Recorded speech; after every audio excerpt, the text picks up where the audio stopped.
Hey guys, അപ്പോൾ ഇതൊരു programme day ആണത് നിങ്ങളെ കൂടെ ഞാൻ കാണിക്കാമെന്ന് വെച്ചു. അപ്പോൾ കോഴിക്കോടാണ് പരിപാടി. ഓളം ബാൻഡിൻ്റെ അല്ല കേട്ടോ, വേറൊരു സിംഗറുടെ കൂടെയാണ്. ഞാൻ അവരൊക്കെ അവിടെ നിന്ന് കാണിച്ചു തരാം.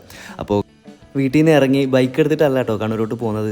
നല്ല കാലാവസ്ഥ ആയതുകൊണ്ട് ഇത് പ്രണവിൻ്റെ കാർ എടുത്തിട്ടാണ് ഞങ്ങൾ പോകുന്നത്. അപ്പോൾ ഇൻസ്ട്രുമെൻ്റ് ഒക്കെ ഉള്ളതുകൊണ്ട് പിന്നെ ഒരു ചേട്ടനെ പിക്ക് ചെയ്യാനും കൂടി, നമ്മളെ കീബോർഡിസ്റ്റിനെ പിക്ക് ചെയ്യാനും കൂടി ഉണ്ട്. അപ്പോൾ ഇത് ഞാൻ കണ്ണൂരോട്ട് പോയിക്കൊണ്ടിരിക്കുകയാണ്. പോകുന്ന വഴിക്കാനൊക്കെ നല്ല മഴ കിട്ടിയിട്ടോ, അടിപൊളി മഴ. അതിന് ചെറിയൊരു പാട്ടൊക്കെ കേട്ട് നൈസായിട്ട് നമ്മൾ വൈബടിച്ച് കണ്ണൂരെത്തിയത്. പോകുന്ന വഴിക്ക് ഞാനും ട്രെയിനും കൂടിയുള്ളൊരു മത്സരം ഉണ്ടായിരുന്നു.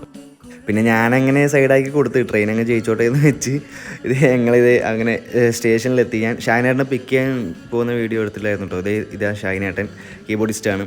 അപ്പോൾ അവിടുന്ന് ഞങ്ങളിത് കണ്ണൂരിൽ നിന്ന് 1 മണിക്കാണ് കേട്ടോ ട്രെയിന്. വലിയ ഡിലേ ഒന്നും ഉണ്ടായിരുന്നില്ല കേട്ടോ, കറക്റ്റ് ടൈം തന്നെ ട്രെയിൻ എത്തി. ഇത് ഞങ്ങൾ ട്രെയിനിൽ കയറി ഷാഹിനേട്ടൻ ഇതേ ലഗേജ് എനിക്ക് വീഡിയോ എടുക്കണമെന്ന് പറഞ്ഞുകൊണ്ട് ഷാൻ ചേട്ടൻ തന്നെ കഹോണൊക്കെ എടുത്തൊക്കെ കൊണ്ട് ഞാൻ ഹെൽപ്പ് ചെയ്തിട്ടോ. അവിടുന്ന് ഇതേ പതി ഞങ്ങൾ പുറപ്പെട്ട്.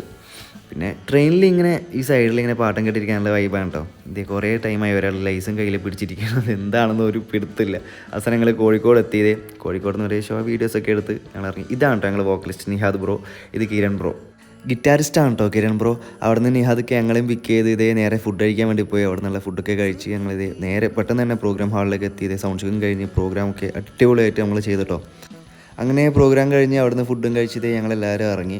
അത്യാവശ്യം നല്ല തലവേദന ഉണ്ടായിരുന്നു കേട്ടോ എനിക്ക്. അപ്പോൾ അങ്ങനെ നമ്മൾ സ്റ്റേഷനിൽ എത്തിയിട്ടാണ് കേട്ടോ സുഹൃത്തുക്കളെ ആ സത്യം ഞങ്ങൾ മനസ്സിലാക്കുന്നത്. 10:30 ട്രെയിൻ 12 മണിയിലേക്ക് മാറ്റി വെച്ചതായി. അങ്ങനെ ഞാനും ഷാഹിനേട്ടനും 12 മണി വരെ എങ്ങനെയൊക്കെയോ സഹിച്ച് പിടിച്ചിട്ടോ അവിടെ ഇരുന്ന്. പിന്നെ അവസാനം ട്രെയിൻ വന്നവിടെ ചാടി കയറിയത്. പിന്നെ അധികം വീഡിയോ ഒന്നും എടുക്കാൻ നിന്നില്ല, എല്ലാവരും രണ്ടാളും ടയർഡായിരുന്നു ഭയങ്കരമായിട്ട്. പിന്നെ ഞാൻ പെട്ടെന്ന് അവിടെ കണ്ണൂരെത്തി അവിടെ ഷാഹിനേട്ടനെ വീട്ടിൽ കൊണ്ടുപോയിട്ട് ഞാനും ഇതേ വീട്ടിലോട്ട് പോവാണ്. അപ്പോൾ വീഡിയോ ഇഷ്ടപ്പെട്ടിട്ടുണ്ടെങ്കിൽ എല്ലാവരും ലൈക്ക് ആൻഡ് സബ്സ്ക്രൈബ്. അപ്പോൾ അടുത്ത വീഡിയോയിൽ കാണാം. Okay, by.